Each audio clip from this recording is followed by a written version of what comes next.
আমরা আমাদের সন্তানদেরকে আদব শিখাতে ব্যর্থ হই। বাবা মা দাদা দাদি নানা নানি অনেকে মিলে 2-3জন সন্তানকে আসলে সুশৃঙ্খলভাবে তাদেরকে খাওয়াতে তাদের ঘরের যে জীবন সেটাকে পরিচালনা করতে ব্যর্থ হই। সেই জায়গায় একটা প্রতিষ্ঠানে শতাধিক শিক্ষার্থী যারা হাফেজ হচ্ছে, কোরআন শিখছে, হাদিস শিখছে, এরকম ছোট ছোট কচিকাঁচা শিক্ষার্থীরা কিন্তু এখানে দেখেন প্রায় এখানে 50-60জন শিক্ষার্থী একসাথে বসে খাবার খাচ্ছে। শুধু 1-2জন উস্তাদ একটু দেখশন করছে, জাস্ট দূর থেকে দেখছে বা ইনস্ট্রাকশন দিয়ে দিয়েছে, এটাই কিন্তু তারা সুশৃঙ্খলভাবে দস্তরখানায় বসে খাবার খাচ্ছে। এই অসাধারণ দৃশ্যগুলো আপনি শুধুমাত্র কওমি মাদ্রাসায়, যেখানে আপনার সন্তান প্রকৃত দিন শিখতে পারে, সেই জায়গাগুলোতে পাবেন। এই মুহূর্তে রয়েছে মাদ্রাসাতুল মাদিনা বাড়িধারায়।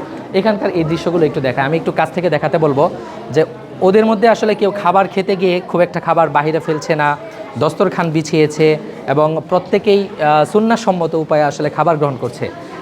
আর আমরা দেখি আমাদের বাচ্চারা প্রচুর পরিমাণে খাবার নষ্ট করে। এই জায়গাতে কিন্তু এটা একেবারেই সম্ভব না। অর্থাৎ রাসূলের খাবারের যে সুন্নাহগুলো সেগুলোকে ওদেরকে হাতে কলমে শেখানো হয়েছে এবং সেগুলোই কিন্তু এরা এই জায়গাতে অ্যাপ্লাই করছে। তো কওমি মাদ্রাসার যে একদম বেসিক শিক্ষাটা যেখান থেকে হয়, নুরানি মাদ্রাসা, হিফজ মাদ্রাসা, সেই জায়গাগুলোতে আসলে আমরা কি শিখাই তা এই ধরনের পরিবেশ না দেখলে আপনি কখনো কল্পনাও করতে পারবেন না।